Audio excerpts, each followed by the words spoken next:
Fijaros porque estos son los audios que están corriendo de por qué hizo esto y que según lo que hemos hablado puede cuadrar, ¿vale? Son los audios que me han reenviado desde Perú. La única forma de sacar a Castillo era que Castillo rompiera el orden constitucional, porque no iban a tener los votos hoy día tampoco para vacarlo.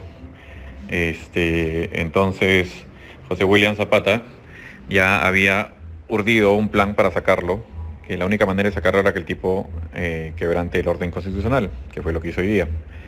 Entonces, William Zapata, obviamente como hombre de inteligencia y como el comandante general, ex comandante general del ejército y el jefe de Chavín de Guantar, de la operación Chavín de Guantar, elaboró todo un plan que involucraba a la Fiscalía de la Nación, que involucraba a la Contraloría, que involucraba a las Fuerzas Armadas, a la Policía y a todos los actores del día de hoy, incluido al Congreso. Y también, obviamente, a Dina Boluarte. Este plan lo tienen hace como 3 meses más o menos, desde el momento que Dina Boluarte decidió apartarse de Castillo.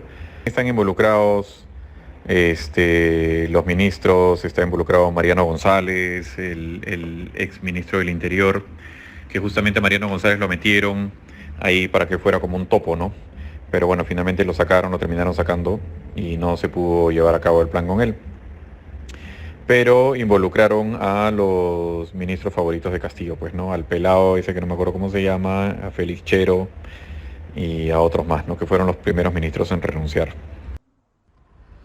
Le hicieron creer a Castillo de que él debería dar un golpe de Estado. Para esto también se fraguaron las últimas encuestas, que Castillo tenía más apoyo y que iba creciendo su apoyo y que a Castillo le hicieron creer que él tenía, con últimas encuestas que solamente le pasaban a él, le hicieron creer que tenía ya más de 40% de aprobación popular y que el pueblo estaba respaldándolo a él y que el Congreso tenía 8% de aprobación popular, entonces que iba a ser muy fácil tumbarse al Congreso.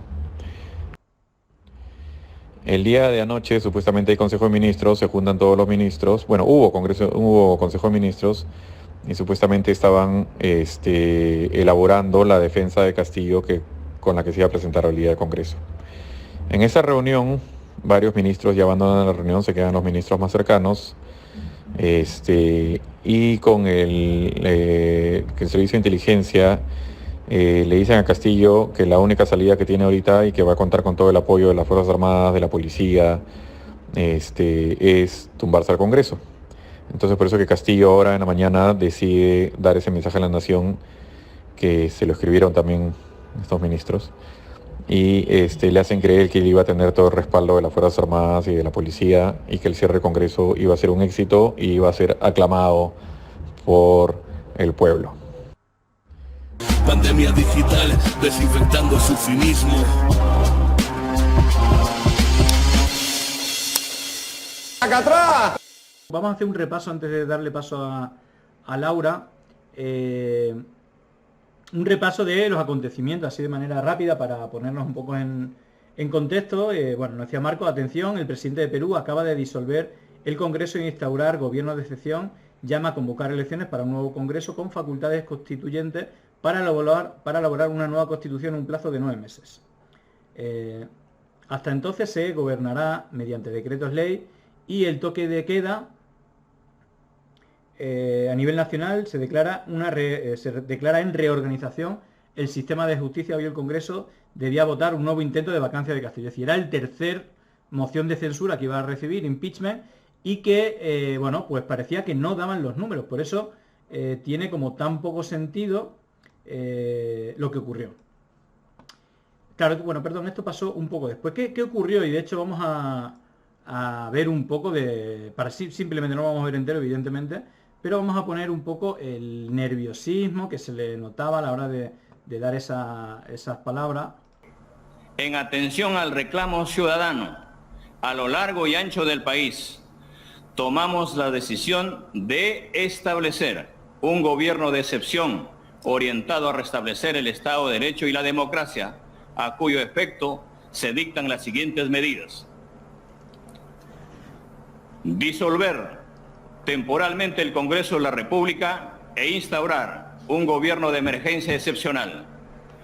convocar en el más breve plazo a elecciones para un nuevo Congreso con facultades constituyentes para elaborar una nueva Constitución en un plazo no mayor de 9 meses. A partir de la fecha y hasta que se instaure el nuevo Congreso de la República, se gobernará mediante decretos ley. Se decreta el toque de queda a nivel nacional a partir del día de hoy, miércoles 7 de diciembre del 2022, desde las 22 horas hasta las 4 horas del día siguiente. Se declara en reorganización el sistema de justicia, el Poder Judicial, el Ministerio Público, la Junta Nacional de Justicia, el Tribunal Constitucional. Bueno, ahí eran las principales medidas. Las renuncias fueron en cadena. El embajador de Perú en Naciones Unidas, el comandante general del ejército y varios ministros. De hecho, también el abogado, su abogado también ante el Congreso también renunció. Varios ministros que fueron renunciando en cadena. El Congreso de Perú rechaza el cierre y anuncia un pleno a las 12:30, donde, bueno, estaba prevista a las 15, donde se eligió a la nueva presidenta, ¿vale? Aquí vemos el momento de la detención.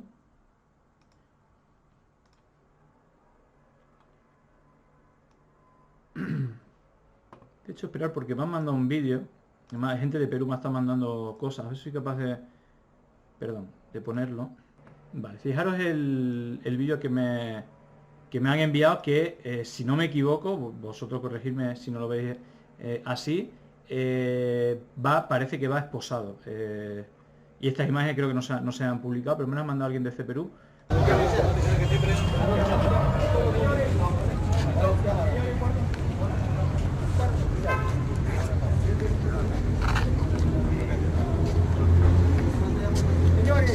Ahí veis a Pedro Castillo. Ahí parece, ¿no? Si no me... Ahí parecería, ¿no? Que va con las manos por delante y, ¿no? Parece que tiene como algo de ropa. Claro, tapa a las esposas. Pero esa imagen no... Bueno, será por decoro. No se han publicado, pero este parecería que es el vídeo donde muestran cómo lo detienen, ¿vale? Como lo detienen con esposas y bueno, la verdad es que un poco bastante humillante, quizás por eso no lo han hecho. También vimos el comunicado de las Fuerzas Armadas defendiendo el orden constitucional. Bueno, ahí vemos alguna imagen más de la detención. Esto no lo vimos ayer, vamos a verlo solamente rápidamente. El juramento de Dina Boluarte, que era la vicepresidenta, supuestamente, que la apoyaba. Parece que ya hace tiempo se dividieron. Por ahí preguntáis qué te pretendía con el golpe. Bueno, ahí podría haber un debate, no golpe, quizá intento de golpe. En realidad hay una duda que no sé si habría articulado constitucional que le permitiese hacer lo que se hizo. Eso lo vamos a hablar con Laura Arroyo, porque claro, todo depende del marco normativo constitucional en los movimientos que hizo Castillo. Pero lo que está claro para mí tiene pinta de ser un poco trampa, ¿no? Casi que le prendieron esa trampa. Todo esto es intuición, hipótesis, ¿vale? Albi 971, gracias por el break. Porque evidentemente la vacancia que se iba a votar parece que no lo iban a poder echar. Y parece que alguien le tiende la trampa porque no salían los números y la única manera de echarlo es que superara la norma constitucional y que entonces en la votación que habría la tarde lo pudieran echar como así ocurrió. En todo caso... vamos a escuchar las palabras que decía Dina Boluarte cuando fue elegida vicepresidenta junto a Pedro Castillo, que también veis cómo ha cambiado, bueno, también ha cambiado varias cosas, ¿vale? Hay que decirle, también preguntaremos eso. Pero fijaros las palabras de Dina Boluarte, que decía, como mano derecha, ¿no?, del hoy expresidente, decía: si al presidente lo vacan, es decir, lo echan por votación, yo me voy con el presidente. Está a prueba de balas. Si al presidente lo vacan, yo me voy con el presidente. Vale, y bueno, Laura ya no está esperando. Vale, voy a cerrar con esto, que es una de las hipótesis que se está hablando. Guido Bellido, aparte él es congresista por la región de Cusco y fue presidente del Consejo de Ministros.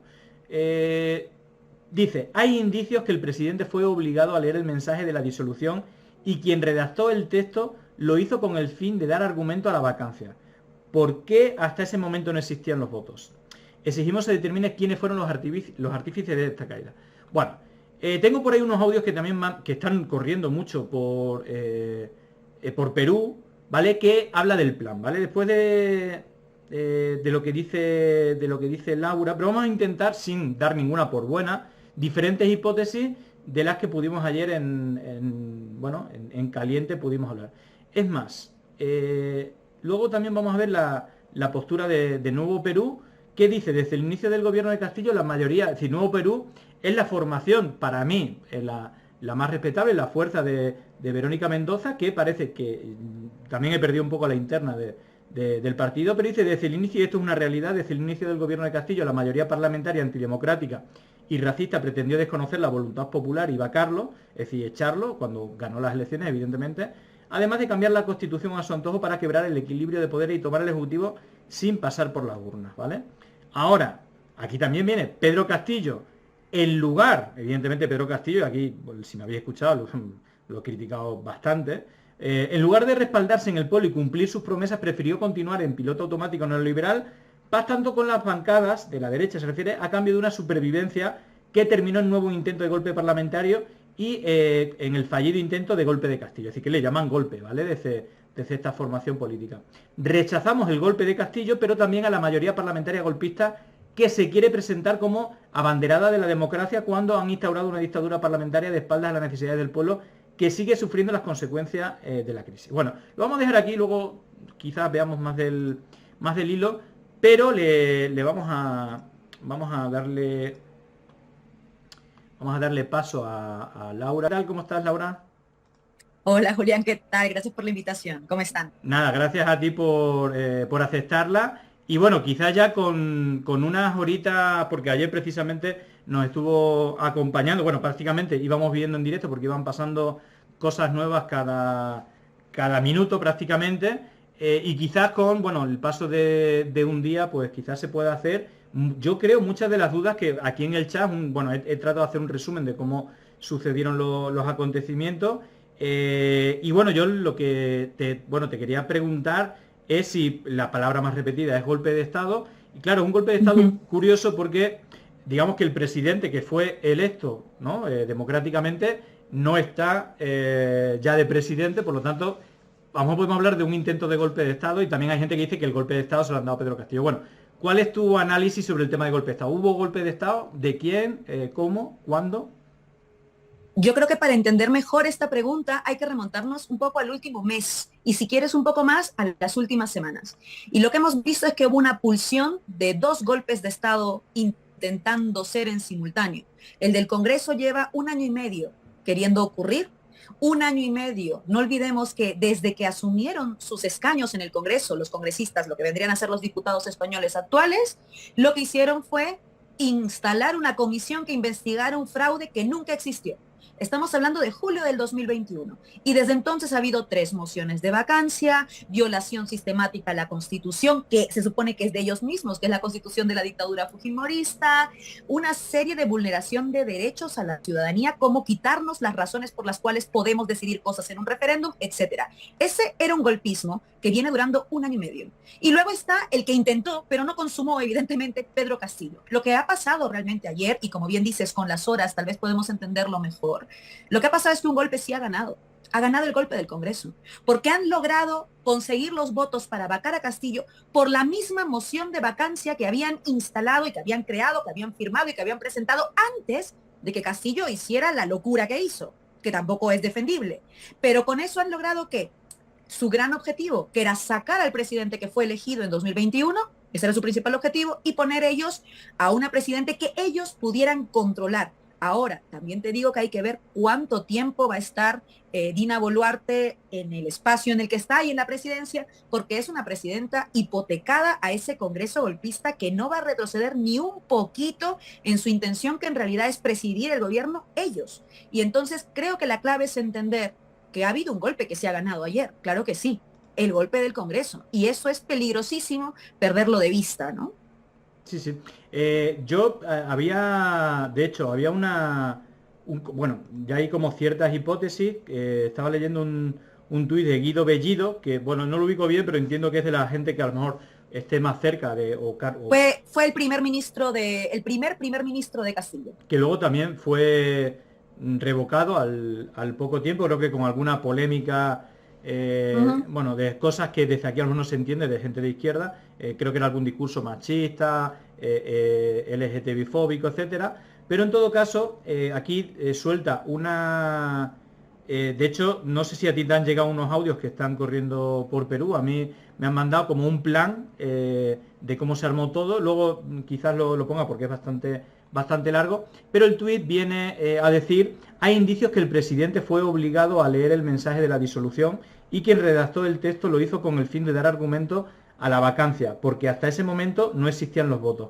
Exigimos se determine quiénes fueron los artífices. Bueno, lo primero que yo te quería preguntar es si algo que no se entiende, y varias fuentes han dicho que no tiene sentido lo que hizo, porque no daban los números para vacarlo, es decir, para hacer la moción de censura, que eran 2/3, si no me equivoco, y que según los apoyos que tenía, que no eran muchos, pero lo suficientes para no vacarlo.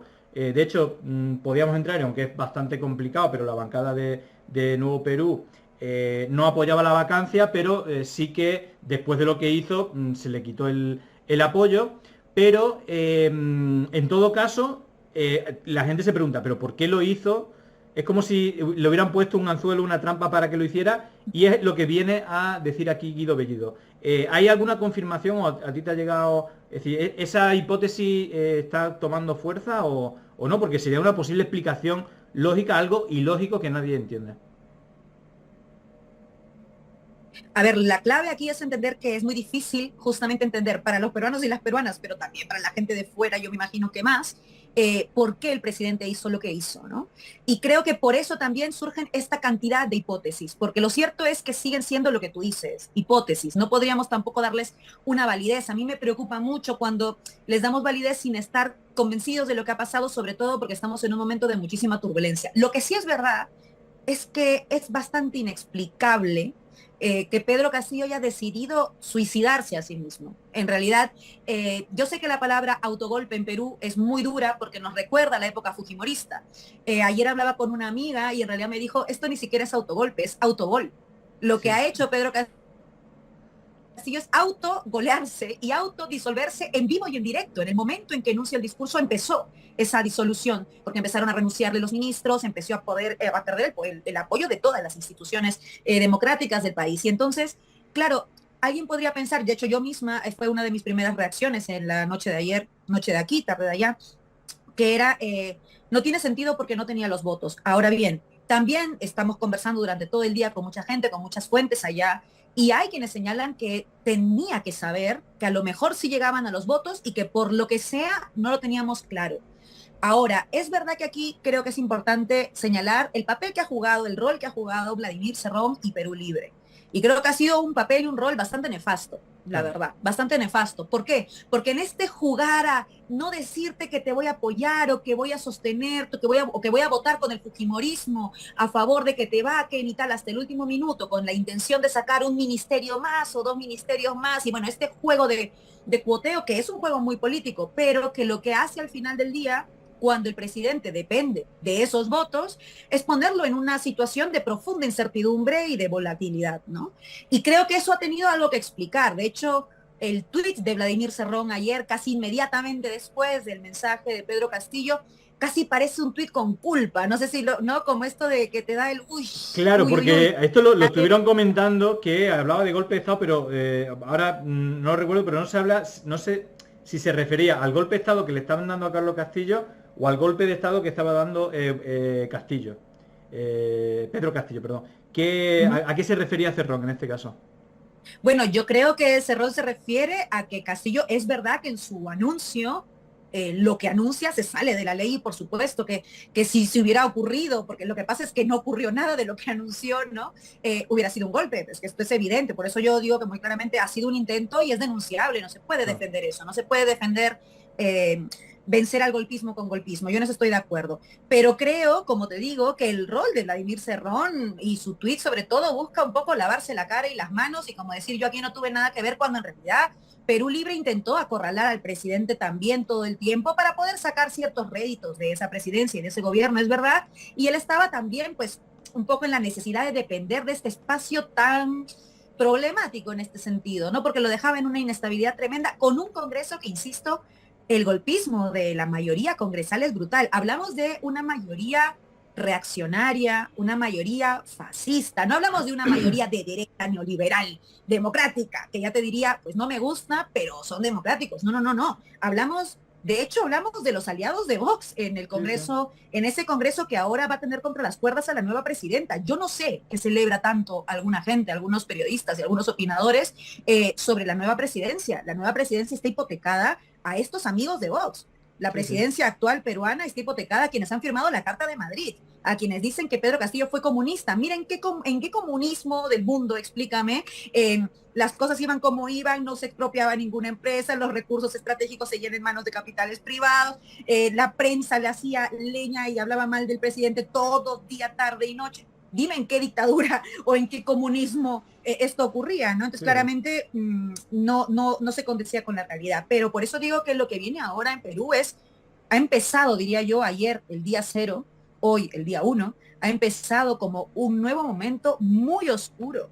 Y yo no entiendo por eso quienes celebran con tanta tranquilidad que Dina Boluarte, la nueva presidenta, pueda traernos algo de estabilidad. ¿Estabilidad para quién? Esa es la pregunta. Para los que quieren cerrar una crisis del sistema, porque hay una crisis del régimen de Fujimori, que ahora está completamente deteriorado, por supuesto, y la quieren cerrar por arriba. La quieren cerrar en un acuerdo entre ellos, entre los actores políticos, y sin contar con la gente. Y eso no puede ser. Y la gente eso yo creo que no lo va a permitir. Mira, aquí hay un saludo, yo me fijo un poco, porque hay tantos actores que yo los pierdo, pero a las que tengo bien fichada, a Keiko Fujimori, que fue la hija, la línea hereditaria del golpismo, ¿no? que ha heredado y que tuvo de aliados, digamos, con el apoyo de, yo es que ni digo ultraderecha, espacios precisamente antidemocráticos, defensores del golpe y incluso después de las elecciones también con el tema del fraude lo forzaron al máximo, pero no tuvo el apoyo de los Estados Unidos, incluso fueron a la sede de la OEA como queriendo repetir, ¿no? Y entre ellos algunos militares del golpe fujimorista, que son firmantes de la Carta de Madrid. Exacto. Y que hicieron el ridículo, la verdad. Y fíjate lo que dice Keiko Fujimori: saludo la juramentación de Dina Boluarte, es decir, parece que está todo apalabrado. Como primera presidenta del Perú, deseo que su gestión se cumpla con respeto a la institucional y democrática, separación de poderes y por el desarrollo de nuestro país. Para ello podrá contar con el apoyo y respaldo de Fuerza Popular, que es una de las varias fuerzas de ultraderecha que hay en Perú. Dice varios, pero a mí lo que me llama la atención es el tuit este de que no es momento de ideología ni de derechas o izquierdas. Presidenta Boluarte, le deseamos éxito en la conformación de un gobierno de unidad nacional. Eso suena casi ya... Eso suena a victoria del golpismo, claramente, y a victoria de las élites. Ayer yo escuché el discurso de Dina Boluarte, no sé, me imagino que lo han escuchado también, que lo has escuchado. El primer discurso presidencial de Dina Boluarte a mí me dejó profundamente preocupada, porque utilizó 3 palabras claves en ese discurso, que eran tregua, unidad y amplio, para referirse a su próximo gabinete ministerial. A mí me preocupa mucho cuando habla de hacer una tregua con quienes han sido los principales socavadores del gobierno que ya acabó de Pedro Castillo. Pedro Castillo tiene muchas cosas con las que yo estoy en contra y para mí no fue un buen presidente, pero fue un presidente democráticamente electo y ese Congreso no lo consideró así durante todo el tiempo de su gobierno, no solamente no lo consideró democráticamente electo, sino que hicieron todo lo posible para sacarlo, pese a que fue la gente con el voto popular la que lo puso ahí.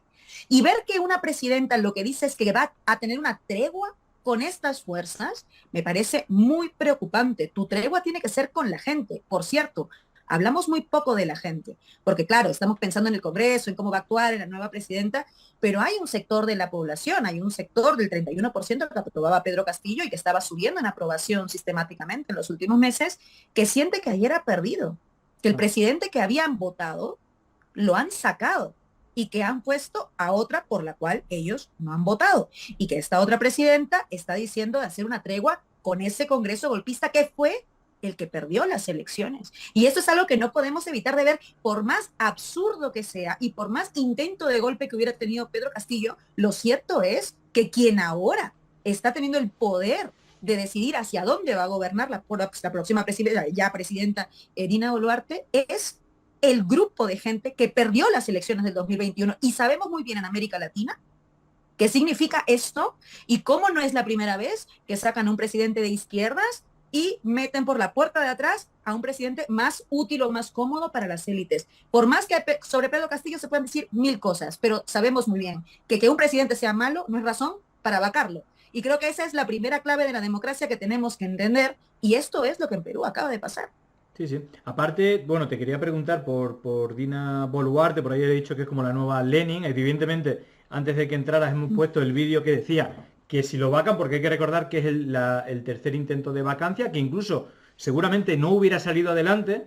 No hubiera salido. No hubiera salido, yo no sé las cuentas, pero todas las fuentes que he escuchado dicen lo mismo, menos sentido tiene. Te voy a preguntar por Dina Boluarte, pero precisamente no te quería hacer esperar más, tenía aquí preparado el vídeo de la juramentación, que no fue excesivamente largo, simplemente voy a poner un fragmento y te voy a preguntar por el papel de Dina Boluarte, o cuál es tu pronóstico, ¿no? Porque al final solamente estamos viendo como indicios que podría, y las propias palabras que ella, aquí ha recordado algunas de ellas, en las cuales, bueno, pues parece que más o menos viene a decir que, un poco repitiendo lo de Keiko Fujimori, no es el tiempo de izquierda ni de derecha, sino de hacer unidad de acción y, claro, antes de dar el paso, seguramente esto tiene pinta de que está ya hablado, planificado y totalmente. Y que ya están los pastos. Yo creo que no ha sido tan torpe, seguramente, quien está detrás de esto, como lo ha sido Pedro Castillo, que es, no sé si habrá sido una trampa, si ha sido torpeza suya, pero evidentemente no parece muy lógico lo que hizo ayer. Pongo solamente un fragmentito porque no nos ha dado tiempo a escucharlo y te pregunto por el papel o la línea política, o si incluso lo que se viene a hablar de si va a convocar elecciones pronto, si quiere acabar la legislatura, que queda más de la mitad, y cuáles son las políticas que puede traer. Pongo un poquito del juramento como presidenta y te pregunto, ¿vale? En la misma la soberanía nacional, la integridad física y moral de la República y la independencia de las instituciones democráticas. Que cumpliré y haré cumplir la Constitución política. Bueno, viene a ser, bueno, seguramente aparte de las palabras que tú comentabas, parecería como muy preparado lo de defender, muy en la línea también de las Fuerzas Armadas. Defenderé la constitucionalidad, las instituciones, la democracia, la tal, que es como, bueno, siguiendo el hilo de todo eso, aparte de hablar de los elementos que tú has dicho, bueno, de gobernar. No sé si tú lo ves así o ya explícitamente hay como acuerdos tácitos con la derecha, y si eso va a marcar la agenda política del Perú, es decir, se sabe o hay pistas de por dónde van a ir los 2 años, si va a convocar elecciones, bueno, ¿qué es lo que se está hablando o qué cosas tenemos ya claras? Yo creo que la clave aquí está en algo que tú has dicho. Yo creo que es evidente que ese discurso no fue escrito ayer.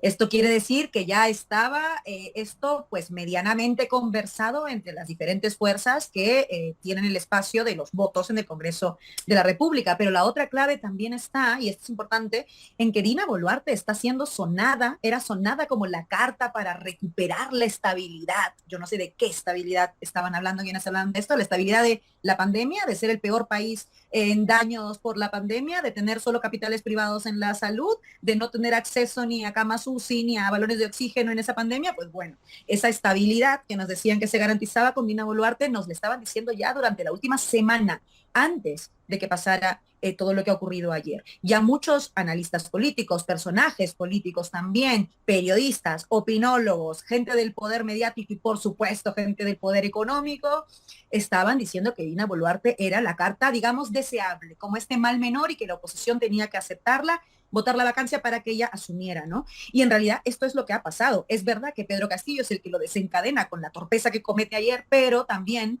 que al final esto es lo que ha ocurrido. Y ahora el tema aquí clave, Julián, es que Dina no ha sido votada para ser presidenta, por supuesto. Y entonces hay un tema de legitimidad.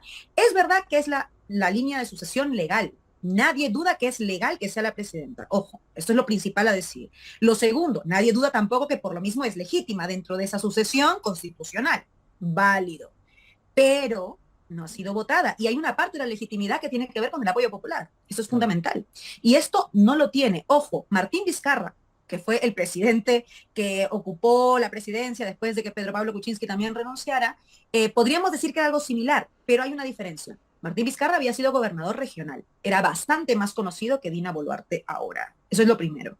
Y creo que aquí otra clave fundamental es que el Congreso de entonces y el Congreso de ahora compartían un afán vacador, pero el Congreso de ahora es mucho más agresivo, y lo ha logrado.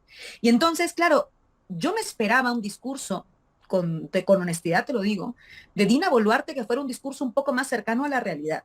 Por ejemplo, que no hubiera aplaudido a la fiscal de la Nación que inició una serie de procesos contra Pedro Castillo, pero que sabemos que estaba coludida con el poder y que tiene una serie de denuncias en contra de ella, la fiscal de la Nación. No me esperaba que la presidenta lo primero que hiciera fuera aplaudir su labor. Otra cosa que no me esperaba es que no mencionara el papel y el rol del Congreso de la República en el evidente conflicto que estamos viviendo y en la agudización de la crisis. No tenía ni que pelearse con ellos, bastaba con que dijera que los puentes se han roto por culpa de un choque de dos poderes donde el Congreso también estaba involucrado.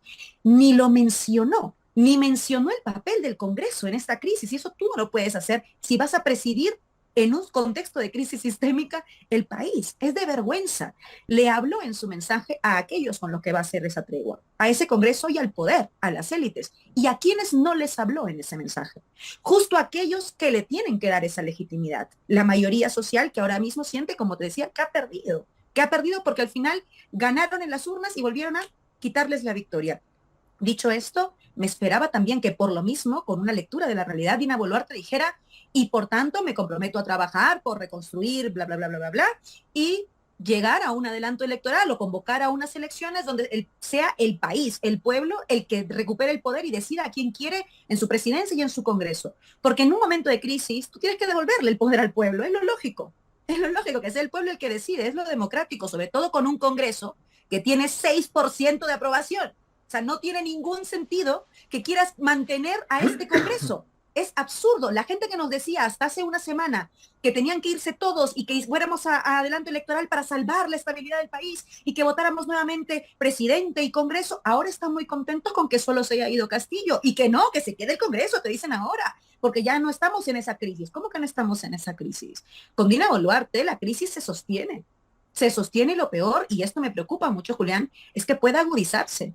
Si es que lo que ella hace es lo que entiendo que quiere hacer, esta supuesta unidad nacional sin ideología no existe. Y pensar que en la política solo se viene a consensuar es no saber lo que es política en España. Lo sabemos muy bien. La política es una disputa, es un terreno de disputa ideológica, donde según la correlación de fuerzas hay un proyecto de país que gana. Y en 2021 ganó un proyecto que pedía transformación. Y Pedro Castillo no estuvo a la altura. Pero Dina Boluarte hasta renuncia a ese proyecto que ganó en 2021.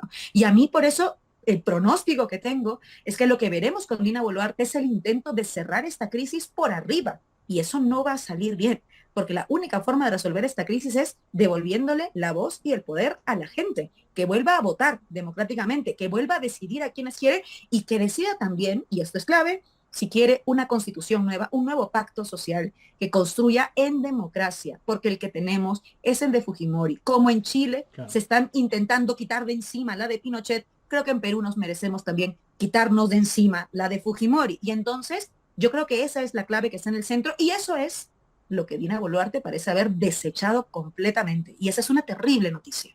Sí, yo de todas maneras, sobre la figura de Pedro Castillo, precisamente has dado una de las claves políticas. Él ganó, y sorprendentemente, para la mayoría, ganó con una línea, luego, más allá de todos los errores que ha cometido, que yo, es que la verdad, es que prácticamente solo le he visto errores casi en todos los sentidos, alguna cosa buena habrá hecho, evidentemente, pero sí que había como un elemento clave que yo creo que es algo que necesita Perú, que tiene que ver con la soberanía también de su pueblo y de los beneficios para la gente, y que muchas veces estas dictaduras que tienen una pata neoliberal siempre, como la de Pinochet, pero también como la de Fujimori, quedó una herencia que algo así como decía el ideólogo de Pinochet, decía, bueno, vamos a asegurarnos que cuando no estemos en el gobierno sigamos gobernando, ¿no? Y eso se hace a través de la Constitución. Y lo que se pide es un proceso constituyente, parecido al que ha ocurrido en Chile, aunque todavía no haya terminado, que de una manera o de otra es por lo que le votó la gente y por lo cual ganó. Es decir, que eso sería una herencia que podría recoger esa soberanía del pueblo emitida en voto, que, digo, por hacer la lectura de Pedro Castillo, que no la supo hacer él mismo, primero porque cambió su agenda política, es decir, las primeras alianzas que hizo de coalición eran más progresistas, precisamente, bueno, con dos patas, dos principales partidos políticos, Perú Libre, que era el que lo presentaba, ¿no? Que no sé, es de izquierda, pero que a veces tiene como otras lecturas que digo, pero más esto de izquierda, pero bueno, es también difícil entenderlo. Y luego Nuevo Perú, que lideraba la candidata también a la presidencia, Verónica Mendoza, que parecía que podía darle una solvencia técnica también, un progresismo más clásico, más parecido al que podemos ver desde Europa, pero que rápidamente vimos cómo tanto la agenda política parece que no quiso que fuera con esas primeras alianzas, y empezó a tener alianzas con la derecha y grupos que claramente pusieron sobre la mesa pues medidas neoliberales. Es decir, que él también ha fallado un poco a su propio proyecto o programa o lo que dijo que iba a hacer si lo eligieran presidente. Entonces, bueno, no sé, digo que ahí Pedro Castillo también falló y bueno, en este caso hay un par de preguntas del chat. Yo te quiero hacer otra para quedarla claro, que es corta, porque creo que tú lo has dicho, se enfrentaban como dos golpes, ¿no? El que llevaba ya tiempo el Congreso y el que hizo Pedro Castillo. Digo, por aclarar dudas, constitucionalmente no tiene manera de ser defendida la postura de Pedro Castillo. Es decir, él no tenía constitucionalmente derecho de hacer lo que hizo. Por lo que te entendió, no lo tiene, ¿no? Como que se pasó la línea roja. Entonces se pudo hablar que hizo un intento de golpe de Estado. Hizo un intento de golpe de Estado. Pero el tema aquí, la clave aquí además, es que no lo consuma por una razón muy concreta. Es que intenta dar un golpe de Estado, que es una medida de fuerza, sin contar con fuerza. Pedro Castillo nunca ha tenido el apoyo de ningún poder. ¿Cómo iba a tener el apoyo de las Fuerzas Armadas? No tenía ni el apoyo de televisión pública. ¿Qué clase de dictador podía erigirse de ese escenario? Claramente fue un intento que por eso es un intento hueco, vacío, y por eso digo que es una suerte de autogol, donde vimos que lo que hizo fue decretar su propia muerte, ¿no? La muerte de su proceso presidencial. Eso lo hemos visto en vivo y en directo. Vale, y hay dos preguntas del chat. Una es que si Castillo podría haber, antes de hacer ese suicidio político, haber convocado elecciones, tenía la capacidad o necesitaba el apoyo del Congreso, que claramente ya estaban en mayoría, pues intentando sacarlo como lo ha sacado. Esa sería una pregunta, y otra es si alguien cercano a Castillo, es decir, si hay alguna fuente cercana a la cual Castillo le haya podido confesar qué es lo que hay detrás de su decisión, si fue tomada en propia persona o realmente pudo haber algún tipo de trampa. Vale, sobre la primera, respecto a si podía convocar elecciones, por poder, podía. El tema aquí es que Castillo nunca iba a contar con ningún apoyo para ninguna de sus iniciativas, en general. Y es muy difícil si no tienes por lo menos de las Fuerzas Armadas para algo, o por lo menos el apoyo del poder mediático, incluso, si quieres, para instalar la hegemonía. Lo sabemos en España muy bien. Tú sabes el poder del poder mediático y, por lo tanto, necesitas ciertos apoyos para poder, incluso, como te digo, convocar elecciones. Pero más cosas. Pedro Castillo quiso hacer una reforma tributaria así de ambiciosa como la que ha aprobado Gustavo Petro en Colombia. ¿Quién crees que se opuso? No solo se opuso ese Congreso mayoritario mafioso y golpista que ahora mismo es el que va a gobernar. No, no solamente eso. Se opuso todo el poder mediático, todo el poder económico, todo el poder empresarial, incluso el sistema judicial. Sí, sí, las élites. Eso está Exacto. clarísimo. Las élites no estaban dispuestas nunca a permitir, y eso que digo que Castillo no estuvo a la altura, pero es verdad que incluso cuando intentó cosas más o menos, además transformadora, te diría yo que eso es, parece muy transformador, pero es así, tan sencillo como exigir que yo que sé que las empresas mineras que han cobrado sobre ganancias paguen un poquito más, así de sencillo, no se lo permitieron. ¿Tú crees que le hubieran permitido un adelanto electoral? Mucho menos, o sea, no le iban a permitir nada, querían que Castillo se fuera él solo y punto, y lo han logrado. Y la segunda pregunta que me hacían sobre si hay alguna fuente interna, hay muchas personas que están hablando, pero las cosas que dicen no necesariamente se condicen entre sí, por eso es muy complicado de saber. Lo que sí creo, y esto lo digo como una apreciación personal, no tanto por fuentes, aunque hay gente que lo dice, pero digo por apreciación personal, es que ha habido un hombre desesperado.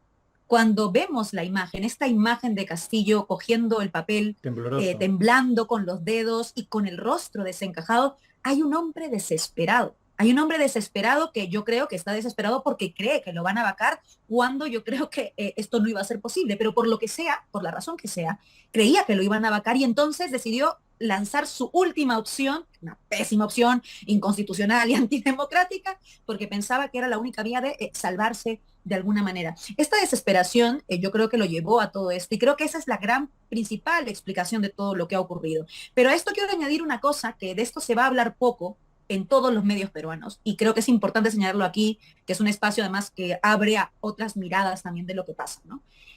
Lo que vamos a ver ahora contra Pedro Castillo también va a ser bien importante, porque Pedro Castillo en efecto actuó mal y seguramente tiene ya varias carpetas fiscales abiertas por temas de corrupción, ya sabemos cómo es la lucha contra la corrupción en América Latina, así que vamos a tener que estar atentos a eso. Yo espero que se haga procesos limpios, transparentes, que lleguen al final y a ver realmente qué encuentran y a ver qué sentencias se tienen. Pero lo que vamos a ver contra Castillo también va a ser un gran odio de clase desde las instituciones. Porque Pedro Castillo sigue siendo el mismo que fue al inicio en un sentido muy concreto. Siempre fue de los otros, no de las élites, nunca fue de los suyos, ¿no? Y por tanto, va a haber una intención de adoctrinar a que cualquier indio, cualquier cholo, cualquier persona que venga de fuera de Lima o de las Limas que no son la Lima moderna, como la llaman en Perú, es un desastre de forma de llamarla, cualquier persona que tenga otro tipo de acento o que tenga otra lengua originaria o que tenga otro color de piel, que nunca más se les ocurra postular a la presidencia, porque los vamos a dejar y los vamos a tratar así como hicimos con Pedro Castillo, porque el racismo y el clasismo que hemos visto durante todo este año y medio, Julián, no se borra por todo lo malo que haya hecho Pedro Castillo. Y ese racismo y ese golpismo y ese clasismo sigue ahí y van a hacerlo, van a triturarlo y creo que es importante también tenerlo en cuenta, porque más allá incluso, si queremos, de las ideologías de izquierda y derecha, creo que es evidente una cosa, es que siempre hay una lucha de clases. Esa lucha de clases está ahí, es una pulsión que está ahí, y hay un Perú popular, un Perú plebeyo, que votó por un presidente y que está viendo lo que está pasando y que van a querer adoctrinar ese Perú plebeyo para que nunca más lo intente.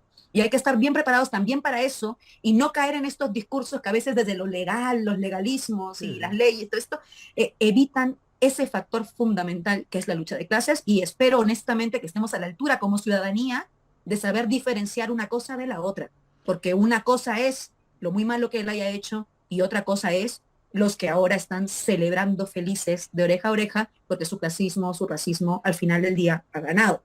Y eso hay que tenerlo muy claro. Tal cual. Aparte, tú has dicho año y medio, pero yo diría, a eso hay que sumarle toda la campaña, que fue increíble. Increíble. Aquí lo estuvimos, bueno, contando y con algunos hilos, es decir, cosas tan increíbles como comprar a media selección del Perú y a partir de ahí todos los actos hacerlo con la camiseta de la selección. Recuerdo también cómo vinieron a ayudarle, tanto de Vox como de Atlas Network, de esta Vargas Llosa, la gente de Vox, etcétera, y que, no sé si tú te acuerdas, en un acto de campaña, que tuvo preparado un montaje parecido al de Abascal en Vallecas, en el cual le tiró una piedra y luego se vio como era un niño ¿no? que estaba preparado, le hacían el aviso, lanzó una piedrita y que cogió la piedra, esto es lo que quieren, violencia, es decir, repitió las palabras de Abascal como manera, ¿no? de victimizarse con éxito, y que incluso la llevó al debate, le llevó la piedra como, bueno, como replicando los memes que hay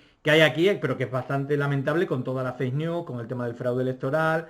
Bueno, la verdad es que fue bastante increíble y que el mal hacer de Pedro Castillo, evidentemente, no tiene que blanquear esas actitudes que ya no son de torpeza o de ineficacia política, sino de claramente lo contrario a lo que es la democracia o los mínimos valores democráticos que puede haber. Aquí hay una pregunta también que hace en el chat. Yo también te quería comentar una cosa de México, porque esto también nos puede dar unas declaraciones de López Obrador que tienen que ver con la petición de asilo, que yo creo que esto también da algunas pistas de los tiempos. Pero hay una pregunta súper interesante de Sacazulu. Aquí han estado comentando como que al final como que le han dejado sin escapatoria, ¿no?, a Pedro Castillo para hacer esto, pero esto que pregunta Sacazulu, pregunta, ¿ha podido hacer esto Castillo como un pacto para ceder el poder a la derecha a cambio de salir indemne de todas sus corruptelas o el de su hijo o de sus familiares? Porque aparte del acoso mediático y político, el acoso judicial ha sido brutal. Yo no digo que esté limpio, pero la fiscalización a todo su entorno ha sido brutal. Yo incluso pienso un poco, haciendo una lectura hipotética, porque no tengo las pruebas, como que le han ido poniendo trampa a todo su entorno para que vayan pillando y al final una maquinaria mediática, política, judicial, y que esto que comenta Sacazulu puede ser una de las opciones. Es decir, te vamos a reventar a ti, a toda tu familia, judicialmente, y a cambio de, bueno, salir de esta, incluso ahora mismo se tiene que judicializar, que no sé en qué acabará, creo que es acusación de sedición, que ayer no lo teníamos muy claro, pues que al final se pudiera, de hecho se veía como muy tranquilo, no sé si viste las imágenes cuando estaba detenido sentado al lado de la policía firmando los documentos se veía como muy tranquilo, y no sé si esa es una posibilidad, que aunque no esté confirmada evidentemente, crees que pueda tener posibilidad, ¿no? Porque evidentemente la ha estado resistiendo, incluso haciendo equilibrios en el Congreso con los diferentes apoyos, pero al final se ha visto que lo han ido machacando más allá de todos los errores. Y ¿tú crees que puede ser una posibilidad que incluso él haya participado de esta manera de salir, o es ya demasiado rebuscado? Yo a Sacazulu le digo, ya quisiera, porque tendría algún sentido toda la alucinación que hizo ayer, pero me da la impresión de que no, por una razón, para comenzar, por lo que ha pasado ya. Ha estado, de hecho lo estaba viendo justo antes de conectarnos ahora, estaba viendo la repetición de la audiencia que ha tenido, una primera audiencia que ha tenido con la presencia del Ministerio Público, con sus abogados, está Aníbal Torres, su ex primer ministro, y el abogado ahora que tiene, el señor Vázquez, si no me equivoco, ha estado representantes de la parte acusatoria, y por el tono que he visto, y por el tipo de cargos que les quieren imputar, como el cargo de rebelión, que me parece que además no procede, también te lo digo, eso en términos legales, si queremos hablar en términos legales, me da toda la impresión de que no ha habido ni siquiera un posible pacto. También creo que si hubiera habido un pacto y Castillo lo hubiera aceptado, hubiera sido todavía más tonto. Porque creerle a los que tienen, insisto, a estos poderes que has tenido enfrente, que en verdad te van a dejar salir limpio porque te vayas, me parecería una torpeza política, o sea, falta de olfato absoluto. Entonces no creo, o sea, si fuera que tuvo un pacto, pues tonto por caer redondito en la trampa. Claro. Y si no, que es lo que yo creo que ha pasado, es que lo has hecho muy mal. Lo he hecho tan mal que ni siquiera la familia presidencial se encontraba a buen recaudo cuando todo esto ocurrió, ni siquiera. Y que la razón por la cual él acabó en la prefectura, firmando los papeles y todo lo que seguro han visto ayer, Julián, es porque sus propias escoltas, mientras lo estaban llevando a otro destino, lo apresaron. O sea, ese es el nivel su propia de no escolta. Contar con su propia escolta, la que lo estaba llevando a lo que dicen es que le estaba yendo a la embajada mexicana, que eso también podemos hablar, que le estaba yendo hacia allá, rumbo hacia allá. Pues sus propias escoltas, mientras lo están llevando del Palacio de Gobierno hacia la Embajada de México, se voltean. Esto es como, no sé si recuerdan en la Guerra de las Galaxias, en el ataque de los clones, como de pronto están todos ahí en la guerra y de pronto todos los clones se voltean contra los Jedi, pues es exactamente igual.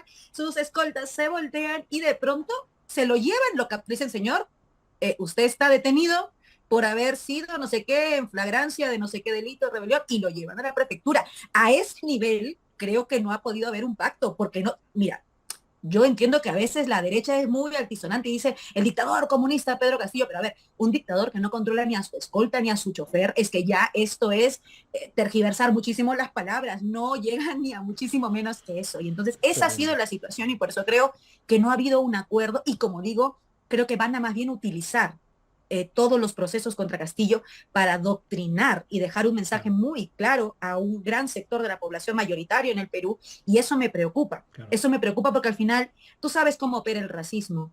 Cuando un indio, cuando un cholo, cuando un marrón hacemos algo mal, no se nos dice que hemos hecho algo mal nosotros individualmente, sino que hablan mal de toda una comunidad. Claro. Y eso es lo que van a hacer con Pedro Castillo. Van a decir, ven, por eso los indios no deben gobernar, ven, por eso los cholos no deben llegar al poder. Déjennos a los blancos rubios de Lima que sabemos cómo hacerlo, a nuestros apellidos compuestos, a nuestro no sé qué, porque ustedes no saben nada. Algo como que también ocurre esto, por cierto, en España. Lo hemos visto, por ejemplo, cómo contra Podemos se decían un montón de cosas que eran no sé cómo, que se vestían no sé qué. Cuando entró el Raza, cuando entró Alberto, las miradas cuando entró Alberto Rodríguez. Las miradas cuando entrabas, o sea, claro, cuando entrabas como a un espacio que siempre había sido solo de ellos, pues es lo mismo que ha pasado en Perú. Pedro Castillo quebró eso de alguna manera y no se lo van a perdonar. Por eso digo, no solamente no va a haber pacto, es que lo van a demoler. Y vamos a verlo, insisto, en vivo y en directo, y espero que podamos distinguir eso también. Claro, eso va a ser uno de los objetivos de esa élite, ¿no? Que parece que Pedro Castillo rompió, y por eso había cierta ilusión también de que cambiase, de gente de Perú, pero también desde fuera de Perú, y quizás uno de los objetivos, el primero sacarlo, es manchar la imagen lo máximo posible, primero para hacer el efecto electoral de, ven, este es el ejemplo de alguien que no es de Lima o que representa un extracto muy importante de la población, y que ese yo creo va a ser uno de los objetivos y que lo vamos a ver. Y precisamente tú comentabas el tema, a mí no sabía que era su propia escolta quien lo entregó. Pero aquí dice una cosa que cuadra mucho con esto que dice, es que parece que hubo un aviso a la embajada, de México, y él lo cuenta, lo ha contado esta mañana López Obrador en la mañanera, que creo que es interesante, porque parece que cuando ya fue a hablar López Obrador o a interesarse, ya estaba detenido. Es decir, que ahí hubo un timing, lo voy a poner un ratito para que lo vean, que también, bueno, pues nos da también más información de cómo transcurrieron los hechos. Para destituirlo. Entonces habló aquí a la oficina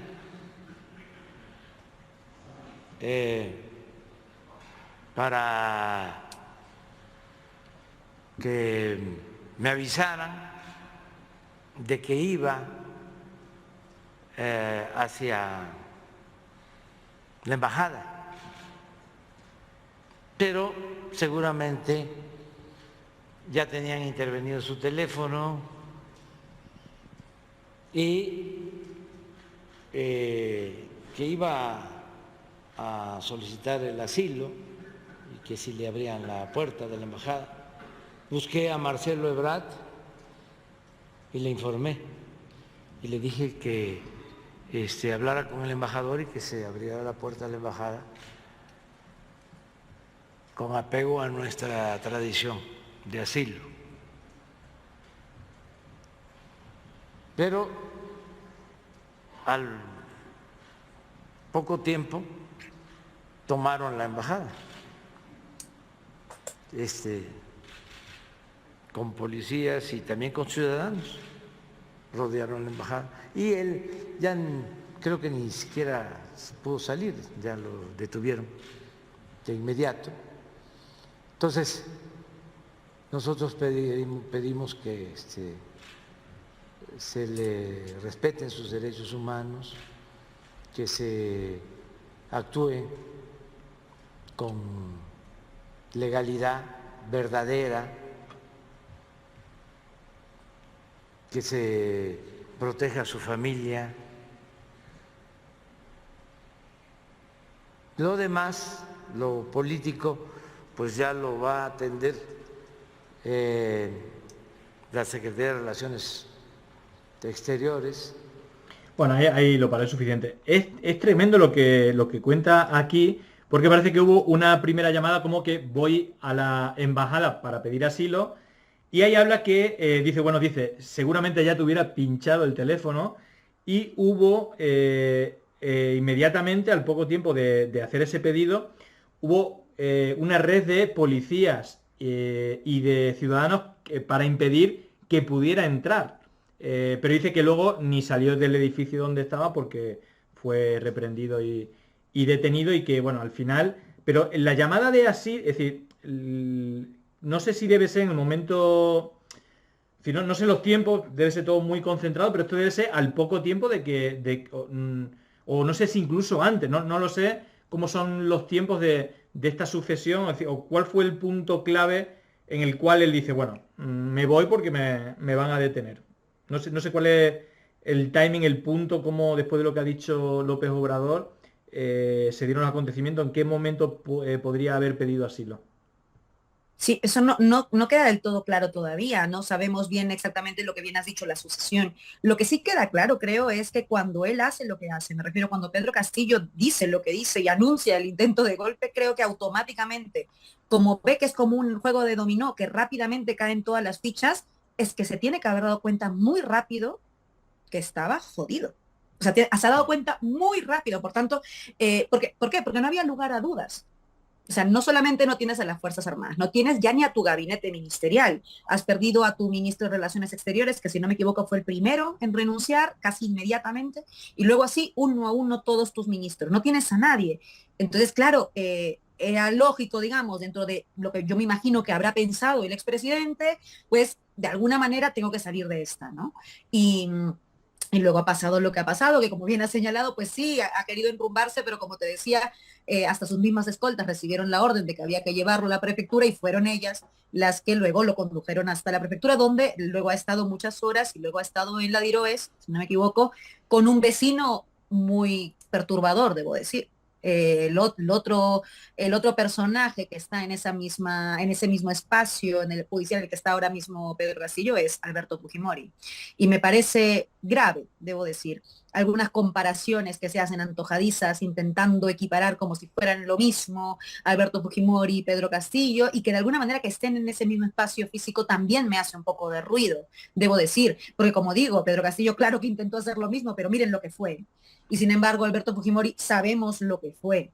Y que cuando Alberto Fujimori anunciaba su golpe de Estado, que sí que fue un golpe de Estado con todas las de la ley, ya los tanques estaban en el Congreso de la República impidiendo que los congresistas pudieran entrar a sesionar. Nada de eso pasó ayer en el Perú, pero ni de lejos pasó eso. Lo único que tuvimos fue un presidente tembloroso intentando dar un golpe y a los minutos darse cuenta de que el golpeado había sido él.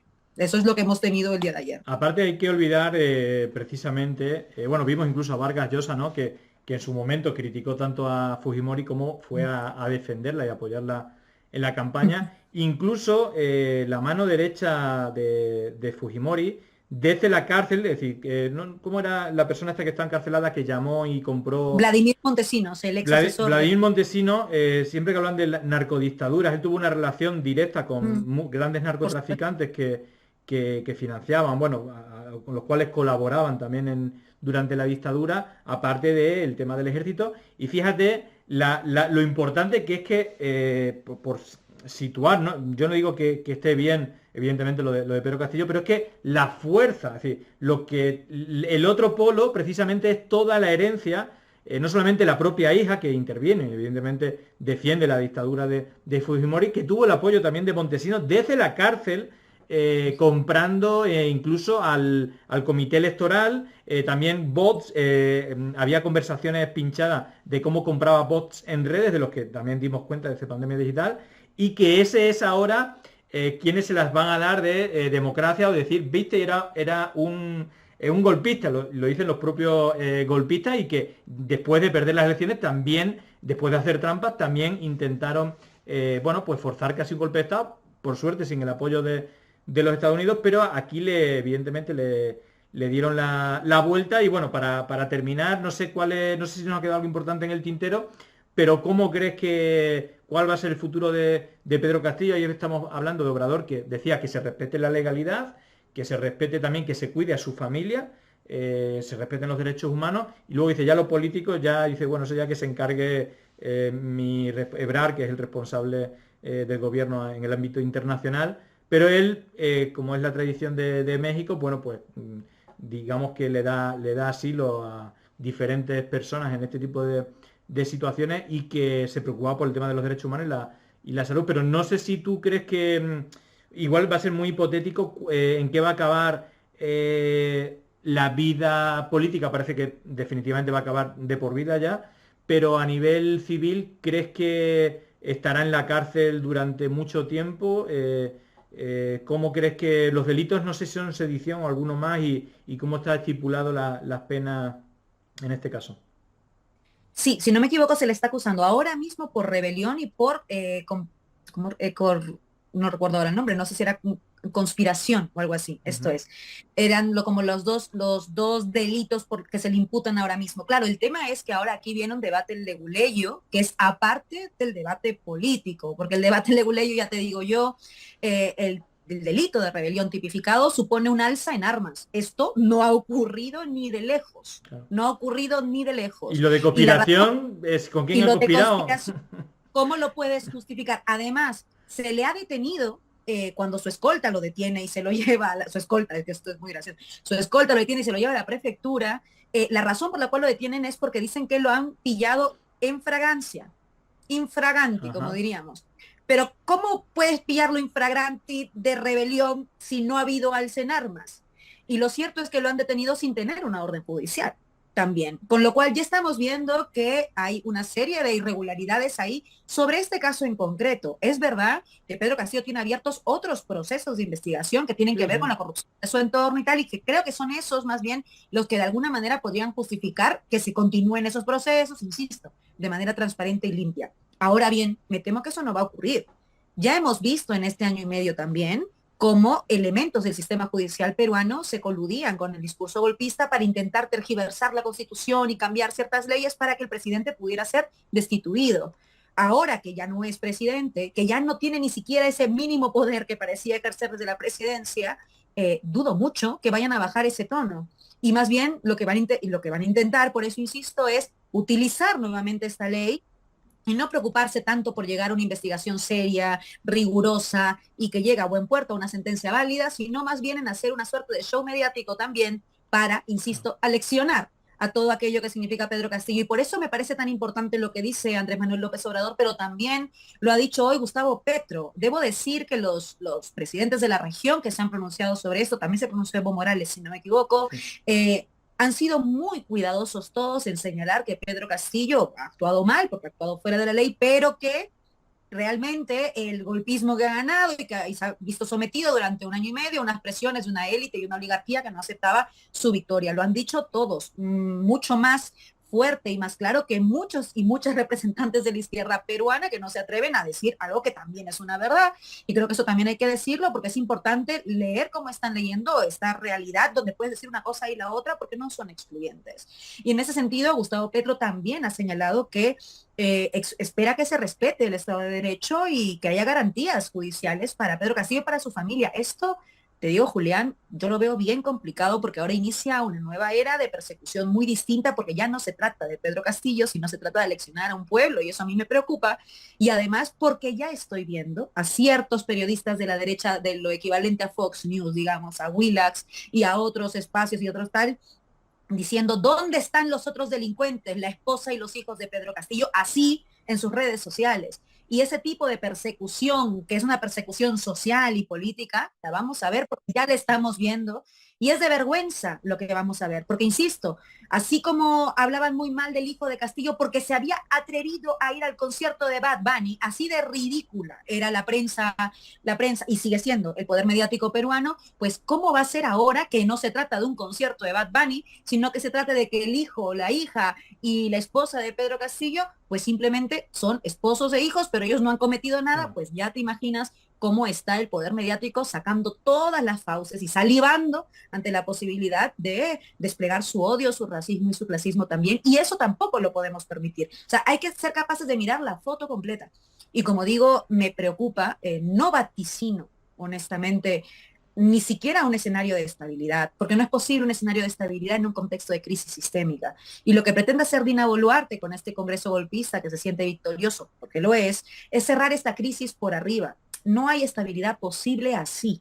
La gente va a seguir reclamando lo que ganó. transformación y cambio. Había que reclamárselo a Castillo y se le reclamaba a Castillo, sí. Y hay que seguir reclamándolo ahora porque parecen haber renunciado a ello. Y esto es lo que hace que sea un buen caldo de cultivo para opciones muy extremas y muy radicales como Antauro Humala, que es el principal beneficiado, que sonríe muy tranquilo, esperando que en efecto las élites cometan el error de siempre y Dina Boluarte sea el mejor alfil de ese error, que es creer que tienen una estabilidad porque han llegado a un pacto desde las alturas y la gente ahí está esperando que alguien diga ya basta de esto, acabemos con esto de una vez. Y ese es el problema que tenemos ahora entre manos. Si a esto le añadimos que de Pedro Castillo van a querer hacer un gran ejemplo de todo lo que el pueblo no debe nunca aspirar, pues imagínate el tipo de caldo de cultivo que se está cosechando en Perú, y por eso digo yo, no lo veo muy auspicioso. Ya intuyo que tendremos que conversar muchas más veces aquí